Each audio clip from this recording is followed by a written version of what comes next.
When I landed my dream job, my husband's family was furious. His mother hissed, "A good wife stays home. Quit before you embarrass us." My husband agreed, "It's what's best for the family." That night, I made a decision. The next morning, I was gone, and so was something they desperately wanted back. I was still standing in the kitchen when my mother-in-law hissed at me like I had personally insulted her. "A good wife stays home. Quit before you embarrass us." I barely had time to process that before my husband, Ryan, nodded like this was a settled fact. His arms were crossed, his tone final. "It's what's best for the family." The family. Not me. I felt something snap. That night, while they all slept peacefully, convinced I would do what they expected, what I always did, I made a decision. By the next morning, I was gone. And I didn't leave empty-handed. Let me back up. My name is Laura, and I was married to Ryan for 6 years. We lived in a mid-sized town in Texas, where his family had deep roots and a lot of money. They weren't billionaires, but they owned several local businesses and acted like royalty. Ryan's mother, Diane, was the unofficial matriarch of the family. She ruled over them with an iron grip, disguised under sweet smiles and passive-aggressive comments. His father, William, barely spoke unless it was to agree with Diane. Ryan was their golden boy, their pride and joy. And I was the wife who never quite measured up. I should have seen it coming. From the beginning, they made it clear they had expectations. A wife stays home. A wife focuses on family. A wife knows her place. For years, I played along. I worked part-time, always choosing jobs that wouldn't interfere with my duties as a wife. I cooked, I cleaned, I hosted their endless family gatherings. I kept my mouth shut when Ryan's father made comments about modern women ruining marriages or when Diane said things like, "A woman with a career has no time for her husband." I kept the peace. But I had dreams. Before I met Ryan, I had a plan for my life. I had worked hard to get my degree in business and technology, and I never wanted to be a stay-at-home wife. Not that there's anything wrong with it, it just wasn't me. Then, out of nowhere, my dream job landed in my lap. A tech company in Austin reached out with an offer, a high-paying management position. It was everything I had been working toward. For the first time in years, I felt alive. I thought Ryan would be happy for me. Instead, he acted like I told him I was running away to join the circus. "You don't need to work," he said, shaking his head. "My salary is more than enough." I tried to explain that it wasn't about money. It was about having something that was mine. But he didn't get it. Or worse, he did, and he didn't care. Later that evening, his entire family came over, and suddenly, it wasn't just Ryan against me. It was all of them. Diane sat across from me, her face calm but her voice sharp. "A wife should never put herself before her husband," she said. "I'm not," I started, but she raised a hand to cut me off. "This job would be a disgrace," she continued. "People will talk. They'll think Ryan isn't providing for you." William nodded like this made perfect sense. Ryan sat silently, arms crossed, like he had already decided for me. And that's when it hit me. It was never about the job. It was about control. They didn't want me to be independent. They wanted me to be one of them, silent, obedient, and grateful for whatever Ryan provided. Diane's voice dropped lower. "A good wife stays home. Quit before you embarrass us." I looked at Ryan. And then came the final betrayal. "It's what's best for the family," he said. Like I was being selfish for wanting something for myself. Not what was best for me. That night, Ryan kissed me on the forehead and said, "We'll talk more tomorrow." But we wouldn't. I stared at the ceiling for hours, my heart pounding. I thought about all the times I had compromised. The time I got a job offer right after college but turned it down because Ryan said, "It's not the right time for us." The time I wanted to travel, but he said, "Maybe later, when we're settled." The countless little moments where I had made myself smaller to fit into his world. And I was done. I got up quietly, my hands shaking. I wasn't just leaving, I was taking something they desperately wanted back. I walked to the filing cabinet and pulled out a folder. Inside was the deed to Ryan's grandfather's lake house. See, before we got married, Ryan's grandfather adored me. He left the house in my name when he passed, something Ryan's family never forgave me for. They spent years trying to pressure me into signing it over. They told me it wasn't really mine, that it belonged to the family. But it was mine. And now, it would be my insurance policy. By sunrise, I was gone. I packed a bag, grabbed the deed, and drove to Austin. I didn't leave a note. Let them wake up and wonder. The calls started before noon. First, Ryan. Then Diane. Then Ryan's sister, crying like someone had died. "You can't do this," Ryan shouted when I finally answered. "I didn't do anything," I said. "I just took what was mine." "You're my wife. That means it's OURS." I laughed. "Funny. You didn't seem to think we were partners last night." His mother got on the phone next, her voice shaking with rage. "You will bring that deed back. Today." "No," I said simply. They tried threats. They tried guilt. Then came the lawyer threats, but I had already spoken to my own attorney. Legally, they had nothing. And then, Ryan did the one thing I thought he would never do. He showed up at my new apartment. I wasn't expecting it. I opened the door, and there he was, standing in the hallway, looking furious. "We need to talk," he said, pushing past me before I could say no. He looked around the small apartment like it was a slap in the face. Like he couldn't believe I would choose this over him. "You made your point," he said. "Now come home." I stared at him. "Home?" "Yeah," he said, exasperated. "I get it. You needed to prove something. Fine. You did. Now it's time to be serious." I let out a breath. He still didn't get it. I wasn't proving anything. I was freeing myself. But I didn't tell him that. I just smiled. I haven't even started yet. Ryan sat on my couch like he still had some claim over me. Like I was just acting out, and he was here to bring me back home. His confidence was suffocating. "I get it," he said, running a hand through his hair like this whole thing was just exhausting for him. "You're upset. You needed to prove a point. You did. But enough's enough." I leaned against the wall, arms crossed.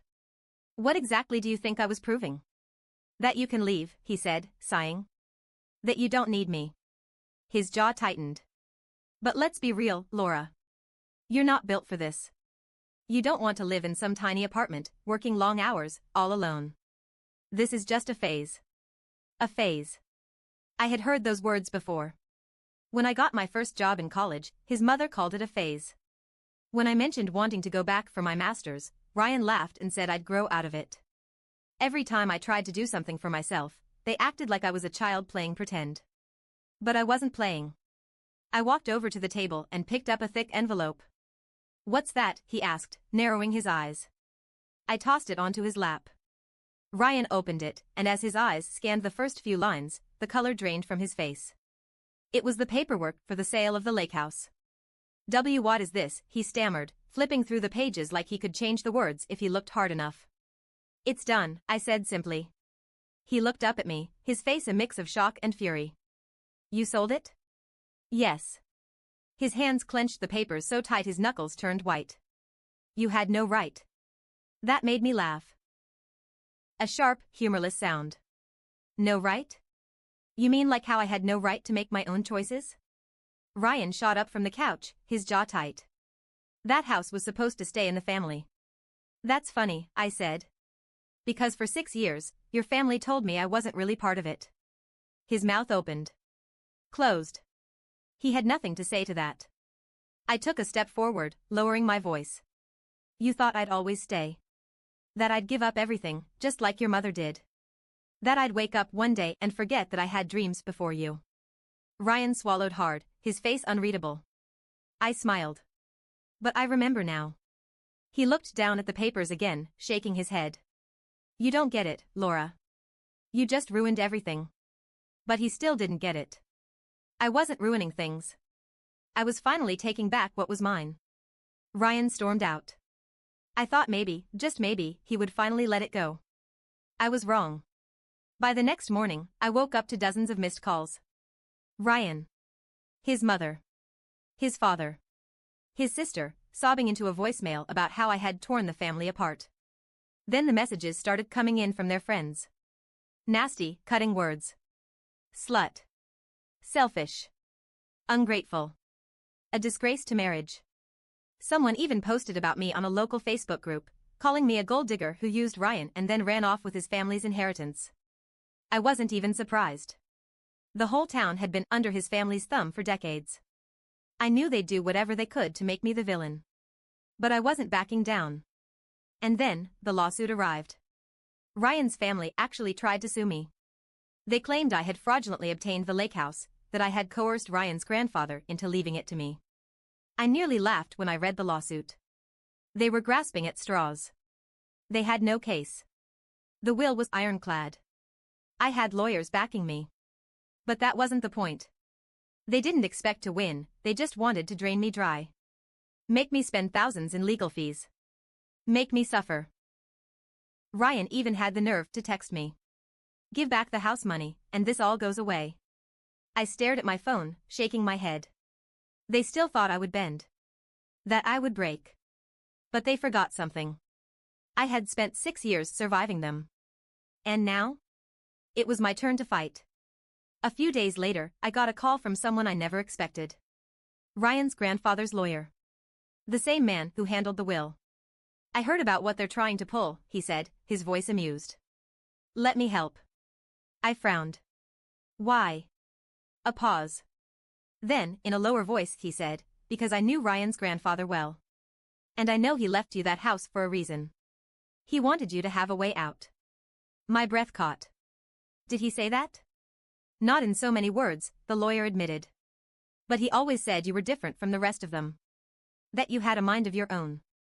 He didn't want you to be trapped. I swallowed hard, my throat tight. For the first time in weeks, I felt tears burn my eyes. Not from sadness. But because for the first time in years, someone saw me. With his help, we filed a countersuit for harassment and defamation. We sent legal letters to every friend of theirs who had slandered me online, warning them of defamation lawsuits. The tone shifted immediately. The Facebook posts disappeared overnight. The nasty messages stopped. And then, the final blow, Ryan's parents were forced to drop the lawsuit. Because it turns out, their businesses weren't doing as well as they pretended. The legal fees were bleeding them dry. And just like that, their war ended with a whimper. But I wasn't done yet. I still had one last card to play. And I was going to make sure they never forgot what happens when you try to break someone who has nothing left to lose. Ryan's family was bleeding money, and they knew it. The lawsuit had backfired. The lake house money was untouchable, and now, their reputation was cracking. For the first time, they weren't in control. But I wasn't done yet. Because if they thought I was just going to walk away and let them recover, they clearly hadn't been paying attention. I was going to end this for good. One night, while sorting through my old emails, I found something that stopped me cold. It was an old message from Ryan's grandfather, sent years ago, before he passed. I had forgotten all about it. But now, with everything happening, it stood out like a flashing neon sign. If anything ever happens to me, check the safe in my study. The combination is April 18th, 62. I felt my heart skip a beat. Ryan's grandfather had a safe? And he had trusted me with the code? I already knew where it was. The last time I visited the lake house, before Ryan's family tried to pretend it was theirs, I had seen it built into the wall behind an old bookshelf. At the time, I didn't think much of it. Now, I was very interested in what he had left behind. I drove to the lake house at 2 a.m. It was technically still mine, the sale wasn't fully finalized yet, so I still had the keys. But I wasn't taking chances. If Ryan's family saw me, they'd lose their minds. I parked down the road, cut through the trees, and slipped in through the back door. The house was dark, untouched since I left. I moved quickly, heading straight for the study. My hands shook as I pulled the bookshelf aside, revealing the hidden safe behind it. I punched in the numbers. April 18th, 62. A soft click. It opened. Inside were folders. Dozens of them. And when I pulled one out and opened it, I sucked in a breath. It was bank records. But not just any bank records, illegal financial transactions. And they all traced back to Ryan's father. Ryan's family had always bragged about their successful businesses. But these documents told a very different story. There were fake invoices, hidden offshore accounts, shell companies used to launder money. It was fraud. Massive fraud. If this got out, his father wouldn't just lose money, he'd go to prison. And now, I had it all. The entire empire they had built wasn't just crumbling, it was rotting from the inside. And I was about to set it on fire. I made copies of everything. Then, I sent a single email. To an investigative journalist. No explanation. No warning. Just the documents. And I waited. 2 weeks later, the story exploded. The headline, prominent local businessman under federal investigation for financial crimes. Ryan's father was finished. His businesses shut down overnight. Their house foreclosed. The same people who once worshipped them now turned their backs. And Ryan? For the first time in his entire life, he wasn't the golden boy anymore. I knew he would come back. And sure enough, a week after the story broke, he showed up at my apartment again. But this time, he looked different. Not angry. Not smug. Just lost. You did this, he said quietly. I didn't answer. I just watched him. He let out a breath, running a hand through his now disheveled hair. You destroyed my family. I tilted my head. No, Ryan. Your family destroyed themselves. I just stopped protecting them. He swallowed hard. For the first time, I think he actually saw me. Really saw me. Not as his wife. Not as the woman he could control. But as the woman who had outplayed him at his own game. And then, finally, Ryan said the one thing I never thought I'd hear from him. I was wrong. But it was far too late for that. I stepped back, giving him one last look. Yeah, I said. You were. Then I closed the door in his face. And I never looked back. Ryan's visit should have been the end of it. I had one. His father was facing federal charges, his family was in financial ruin, and their entire reputation, the thing they had valued above all else, was shattered. But people like Ryan don't just disappear. They linger. And I should have known he wouldn't go down quietly. 2 weeks later, I got a message from Diane. Not a call. Not a voicemail. Just a simple text, we need to talk. Family dinner. Saturday. Be there. Like nothing had happened. Like I was still part of them. I almost laughed. After everything? They actually thought I would walk into their house like a scolded child and hear them out? But something in me paused. Because I knew Diane. This wasn't a peace offering.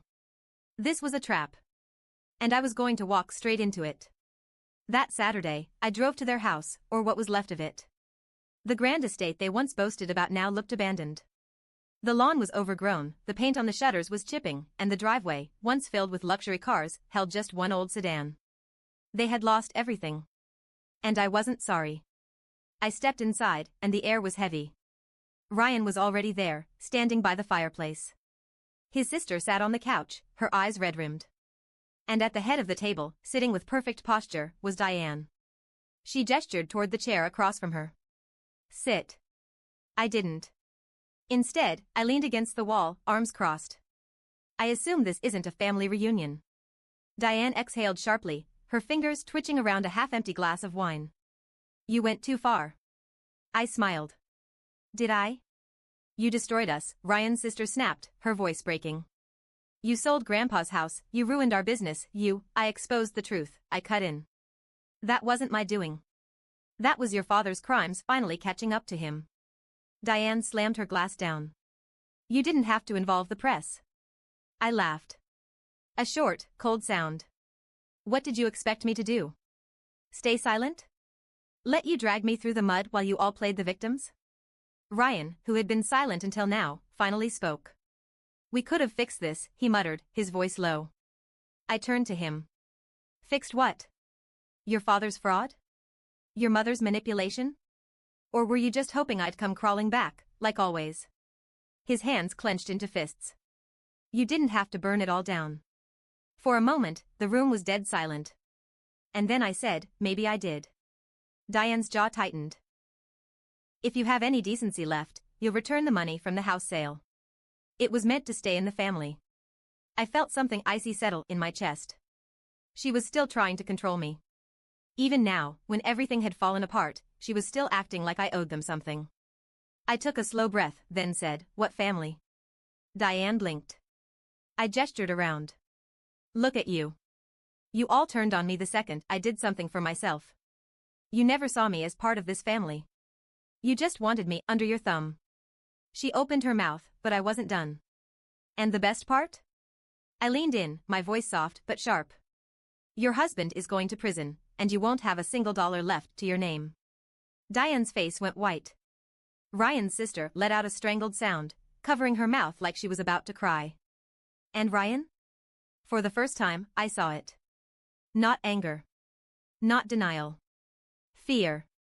Because he finally realized what I had known all along. There was no coming back from this. I turned toward the door. I had nothing left to say to them. But as I reached for the handle, Ryan spoke again. Laura. I hesitated. Not because I wanted to hear him out. But because there was something different in his voice. When I turned back, his expression was raw. Not angry. Not arrogant. Just lost. I loved you, he said quietly. And for a moment, I believed him. But love isn't control. Love isn't ownership. Love isn't making someone feel small so they'll never leave you. I nodded once. Maybe you did. Then I walked out the door. And for the first time in years, I felt free. A month later, Ryan's father was arrested. The trial was brutal. The evidence was stacked against him, and he took a plea deal to avoid a longer sentence. Diane tried to keep up appearances, but without her husband's money and influence, she became just another forgotten socialite. Ryan's sister moved out of state. And Ryan? I heard he tried to rebuild his life, but he was forever tainted by his family's name. And me? I thrived. My career in Austin took off. I found real friends, people who valued me for who I was, not for what I could sacrifice. And every once in a while, I thought about that house by the lake. The one they swore would never belong to me. The one I sold out from under them. And I smiled. Because in the end, they had tried to erase me. But I was the one who erased them.